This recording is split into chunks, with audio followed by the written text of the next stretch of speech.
সবাইকে স্বাগত আনন্দযোগে, একই সাথে বড়দিনের শুভেচ্ছা জানাচ্ছি। জমে উঠেছে ওয়েব প্ল্যাটফর্ম। দেশি বিদেশি ওটিটি প্ল্যাটফর্মে প্রশংসিত হচ্ছে বাংলাদেশের কন্টেন্ট। এই বিষয়ে কথা বলতে অতিথি হিসেবে যুক্ত হচ্ছেন নির্মাতা কৃষ্ণেন্দু চট্টোপাধ্যায় ও প্রযোজক সর্দার সামিয়াত হোসাইন। শুধু বিয়ে নয়, বলিউড তারকারা এখন আয় করছেন বিয়ের উপহার সামগ্রী থেকেও। এসবের সাথে রয়েছে বিনোদন দুনিয়ার আরও খবর। আর আমি জুলিয়া আলম থাকছি পুরো আয়োজন জুড়ে। চলে যাচ্ছে মূল আয়োজনে। গেল বছরের চেয়ে এবছর আরো জমে উঠেছে ওয়েব প্ল্যাটফর্ম। হালের ওটিটি প্ল্যাটফর্মে সিরিজ নির্মাণে পিছিয়ে নেই বাংলাদেশি নির্মাতারাও। দেশি বিদেশি প্ল্যাটফর্মের জন্য তৈরি হয়েছে ওয়েব সিরিজ। সেগুলো নিয়ে সাধারণ দর্শক থেকে শুরু করে বোদ্ধা মহলের আলোচনার শেষ নেই। সেই প্রতিষ্ঠানে নারী পুরুষ একসাথে মেলামেশা করে, সেই প্রতিষ্ঠানে এই ধরনের ঘটনা হওয়াটাই তো স্বাভাবিক। এবছরই ওয়েব প্ল্যাটফর্মে পা রাখেন দেশের খ্যাতনামা নির্মাতা মোস্তফা সরোয়ার ফারুকী। তার নির্মিত লেডিস অ্যান্ড জেন্টলম্যানে ছিল তারার মেলা। মোস্তফা সরোয়ার ফারুকীর অন্যান্য কাজের মতোই লেডিস অ্যান্ড জেন্টলম্যান উত্তেজনার পারদ চড়ায় দর্শক, সমালোচক, বোদ্ধাদের মধ্যে।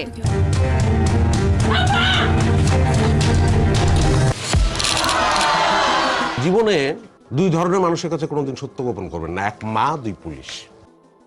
সত্যি বলেন। আরেক নির্মাতা আশফাক নিপুণও প্রথম ওয়েবের জন্য কাজ করেন, তৈরি করেন মহানগর।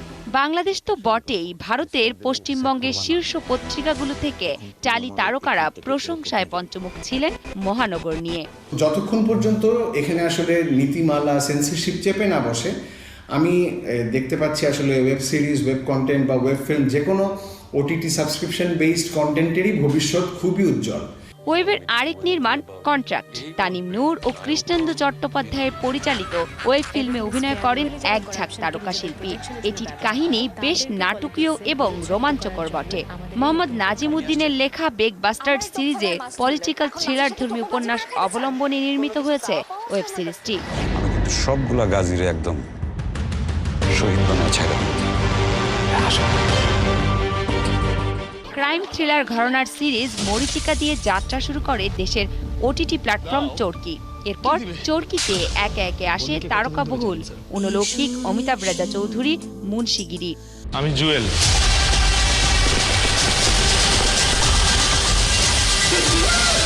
আর 2021-এর শেষ প্রান্তে ওয়েব দুনিয়া মাতায় চঞ্চল চৌধুরী অভিনীত ওয়েব সিরিজ বলি একেবারে ভিন্ন লুকে ধরা দেন তিনি। এছাড়া ওটিটি প্ল্যাটফর্মে নতুন ট্রেন্ড হচ্ছে শর্ট ফিল্ম। দেশেও তৈরি হচ্ছে ভিন্ন ভিন্ন গল্পের শর্ট ফিল্ম, যা ইতিমধ্যে সাড়া ফেলছে এবং আলোচনায় এসছে। শর্ট ফিল্ম ট্রেন্ডটা আসলে শুরু আরও আগে হওয়া উচিত ছিল, দেরিতে হলেও শুরু হয়েছে। বাট এটা খুবই ভালো যে যারা নতুন আসতেছে তারা একটা প্রপার ওয়ার্ক ফ্লোর মধ্যে দিয়ে যাবে। মানুষ তো আল্লাহ তাআলার হাতে পুতুলি। কামরুন নাহার রাখি, 71, ঢাকা। দর্শক, এই মুহূর্তে আনন্দযোগের সাথে যুক্ত হচ্ছেন প্রযোজনা প্রতিষ্ঠান গুড কোম্পানির প্রধান নির্বাহী সর্দার সামিয়াত হোসেন এবং নির্মাতা কৃষ্ণেন্দু চট্টোপাধ্যায়। আপনাদের দুজনকে স্বাগত জানাচ্ছি এবং বড়দিনের শুভেচ্ছা জানাচ্ছি। ওটিটির জন্য আমাদের নির্মাণগুলো কেন দর্শক লুফে নিচ্ছে, মূলত শুরুতেই আমি এই প্রশ্নটি করতে যাই আপনাদের দুজনকে। কৃষ্ণেন্দু চট্টোপাধ্যায়, শুরুতে আপনার কাছে আসতে চাই, আপনাকে দিয়ে শুরু করতে চাই।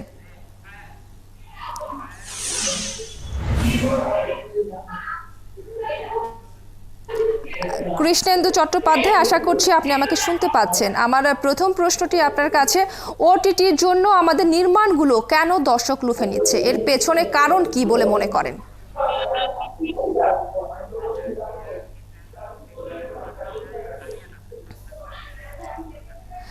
খুব সম্ভবত কৃষ্ণেন্দু চট্টোপাধ্যায় আমাকে শুনতে পাচ্ছেন না। সর্দার সামিয়াত হোসেন, আপনি যুক্ত আছেন আমার সঙ্গে, আপনার কাছে একটু আসতে চাই একই প্রশ্ন নিয়ে।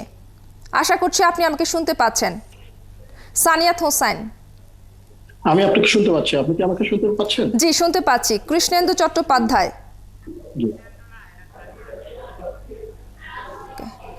সামিয়াত হোসেন, জি শুনতে পাচ্ছি আপনাকে। জি, একটু বলবেন যে ওটিটির জন্য আমাদের যে নির্মাণগুলো করা হচ্ছে, আমরা দেখতে পাচ্ছি যে এগুলো খুব ভালো মতো লুফে নিচ্ছে, দর্শক জনপ্রিয়তাও পাচ্ছে, এটি কেন, কারণ কি এর পেছনে? আমার মনে হয় ওটিটির জন্য আমাদের যে নির্মাণগুলো আছে সেই নির্মাণগুলো যে দর্শকরা লুফে নিচ্ছে বা দর্শকদের ভালো লাগছে, এটার পিছনে একটা মেজর কারণ হচ্ছে যে বাংলাদেশে ওটিটি ইজ আ স্পেস যেখানে আমরা দেশি যেই নির্মাণ শৈলী বা নির্মাণ প্রক্রিয়া যেটা একটা স্টুডিও বেসড নির্মাণ প্রক্রিয়া, যেখানে সেই প্রক্রিয়াটা আমরা ওটিটিতে খুব পুঙ্খানুপুঙ্খভাবে ফলো করছি। নর্মালি একটা ভালো নির্মাণ একটা একক ব্যক্তির জন্য এটা সম্ভব হয় না, এটার একটা দলবদ্ধ প্রয়োজন লাগে। সেই দলবদ্ধ প্রয়োজনটা আমাদের বিভিন্ন অপ্রতুলতার কারণে আমরা সবসময় এটা পাই না। বাট ওটিটিতে যেহেতু এখানে আমাদের একটা প্রসেস ড্রিভেন কাজ চলছে, তো সেটার একটা সুফল আমরা পাচ্ছি যে আমাদের নির্মাণগুলো আরো আধুনিক এবং বিশ্বমানের হয়ে যাচ্ছে আর কি। তো সেই বিশ্বমানের জিনিস দর্শক অবশ্যই লুফে নেবে। তো আমার ধারণা ওই নির্মাণ শৈলী এবং নির্মাণ প্রসেসের জন্যই দর্শকের কাছে ওটিটি এখন একটি গ্লোবাল কন্টেন্ট তৈরির একটা ভূমিকা রাখছে আর কি। সো বাংলাদেশি কন্টেন্ট গ্লোবাল স্টেজের একটা চেহারা পেতে যাচ্ছে। সানিয়াত হোসেন, আপনার কাছে আমি আরেকটি প্রশ্ন করতে চাই, কিন্তু আপনার টেলিভিশনের ভলিউমটা একটু কমিয়ে দিতে হবে, আমরা স্পষ্ট শুনতে পাচ্ছি না আপনাকে। আচ্ছা, আমি আমি আমি আপনাকে বলার চেষ্টা করছি, তাহলে আমার মুখের সামনে মিউট করে দিলে ভালো হয়। হ্যাঁ বলুন। জি, অনেকের অভিযোগ নাটক সিনেমার জন্য ভালো গল্পের অভাব, কিন্তু ওটিটি কন্টেন্টগুলোর জন্য গল্পের ভ্যারিয়েশন দেখতে পাচ্ছেন তারা। এমনটা কেন হচ্ছে, কি বলবেন? মানে নাটক বা সিনেমা এটা তো নাটক বা সিনেমা এটা তো মানে গল্প আপনার যেই ইয়ে থেকে আমরা কাজ করি, সেটা হলো ওটিটিতে আমাদের একটা স্বাধীনতা থাকে। সেই স্বাধীনতাটা আমরা এনজয় করতে পারি মানে গল্প তৈরি করার ক্ষেত্রে, যেটা নাটকে বা সিনেমাতে এটার প্রচারের এবং বিভিন্ন দুর্বলতার জন্য হয়তোবা সবকিছু এখানে বলা যায় না। আমাদের দেশে তো সিনেমা হলের অবস্থা খুবই এখন দুর্বল। আমাদের মাত্র বোধহয় 100টা সিনেমা হল এখন functional. So cinema as a শিল্পই এখন হুমকির মুখে। সেখানে ওটিটি একটা নতুন সম্ভাবনা তৈরি করেছে, সেটা গল্প এবং সেটা বিপণন সবকিছুতে।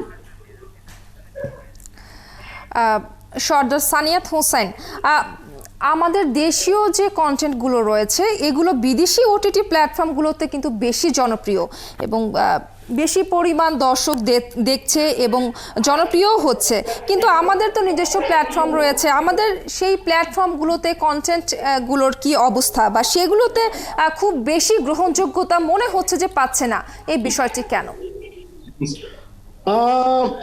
আমি আমি আমি যদি আপনাকে বলি যে বাংলাদেশে বিদেশি ওটিটি প্ল্যাটফর্মগুলো শুরুতে কাজটা শুরু করেছে, কিন্তু দেশীয় ওটিটি প্ল্যাটফর্ম যেরকম আমি চরকির কথা বলতে পারি যে তাদের কাজগুলো কিন্তু খুবই গ্রহণযোগ্যতা পাচ্ছে। মানে বিদেশি ওটিটি বা দেশি ওটিটি বলে আমার মনে হয় তেমন কিছু নেই। আমার মনে হয় যে আমরা যে বিদেশি ওটিটি গুলো আমাদেরকে যে প্রসেস ড্রিভেন কন্টেন্ট বানানো শেখাচ্ছে, বা ওইটার যে প্রসেস,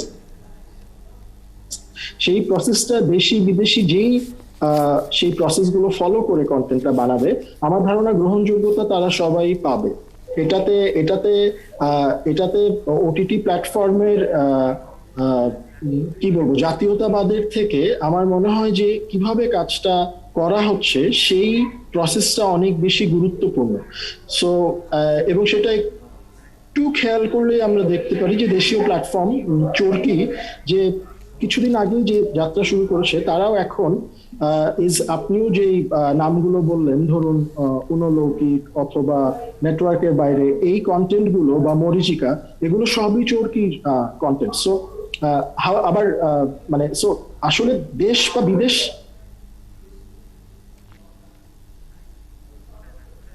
এর থেকে ড্রিভেন জিনিসই আসলে দর্শক গ্রহণ করছে। সো আমার মনে হয় প্ল্যাটফর্মের জাতীয়তাবাদ এখানে খুব একটা গুরুত্বপূর্ণ বিষয় না।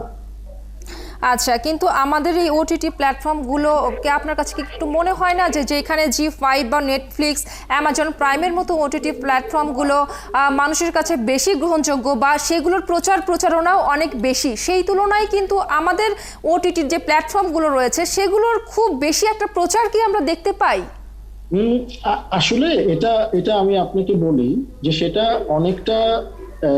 অনেকটা মানে OTT is a very new phenomena.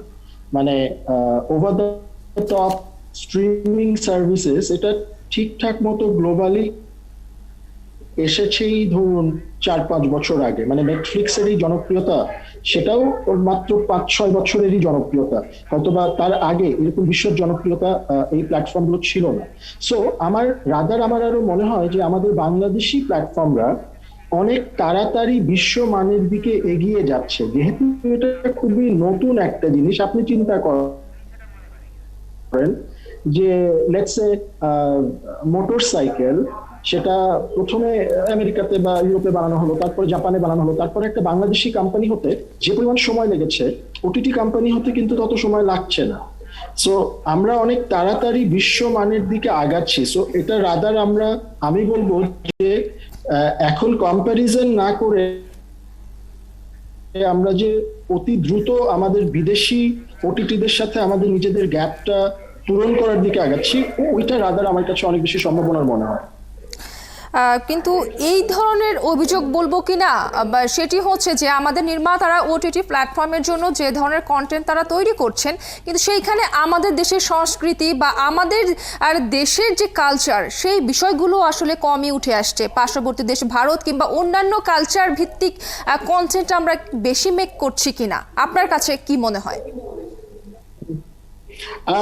আমরা তো গুড কোম্পানি যেরকম, মানে আমি যদি আমার প্রযোজনা প্রতিষ্ঠান নিয়ে কথা বলতে চাই, তো আমরা বাংলাদেশের সবচেয়ে বেশি ওটিটি কন্টেন্ট বানিয়েছি।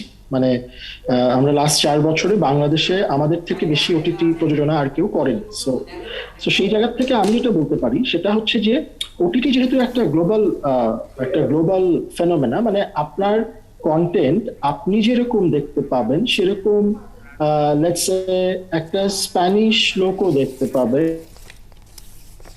একটা ফ্রেঞ্চ লোকও দেখতে পাবে। So while working for OTT আমরা মনে করি আমরা একটা গ্লোবাল কালচারের সাথে অ্যালাইন থাকার চেষ্টা করি।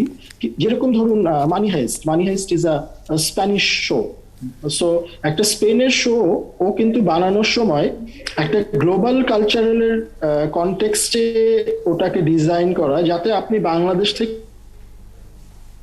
ওটা দেখলে আপনার যেন খুব বেশি বেগ পেতে না হয়, ওটার বেসিক প্রেমাইস বা বেসিক যে জিনিসটা ডিরেক্টর বোঝাতে চায় সেটা বুঝতে বেশি বেগ পেতে না হয়। ওয়ারেজ আমরা ওইটা একটা জিনিস যেটা এখন গ্লোবালি এভাবেই ডিজাইন করা হচ্ছে। বাট আমি আপনার আমি আপনার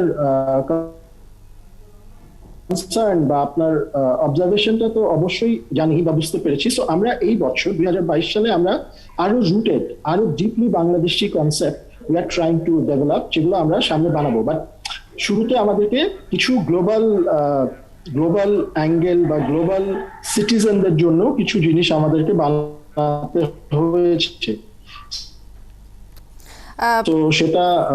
সর্দার সানিয়া হোসেন, আমাদেরও প্রত্যাশা যে অবশ্যই কন্টেন্টগুলো খুব ভালো হবে এবং সেগুলো যেন আমাদের আর দেশীয় সংস্কৃতিতেও যুক্ত থাকতে পারে এবং দেশীয় সংস্কৃতিও যেন সেই কন্টেন্টগুলোর মধ্যে ফুটে ওঠে, আমরাও সেটি প্রত্যাশা করব। যে মোহাম্মদ নাজিমউদ্দিন এখন বাংলাদেশের সর্দার সানিয়া হোসেন, এক লাইনে শেষ করতে হবে। নভেলিস্ট, আমরা কিন্তু ওনার বই জি ওনার বই নিয়ে আমরা আমাদের সবচেয়ে ইন্টারেস্টিং শো কন্ট্রাক্ট বানিয়েছি ফর জি5, সেটাই আমি বলছি। জি সর্দার সানিয়া হোসেন, আপনাকে অসংখ্য ধন্যবাদ আজকে আমাদের সঙ্গে যুক্ত হবার জন্য এবং আনন্দযোগকে সময় দেওয়ার জন্য। চলছে আনন্দযোগ, এই মুহূর্তে নিচ্ছি একটা ছোট্ট বিরতি, ফিরে এসে জানাবো বিনোদন দুনিয়ার আরো খবর।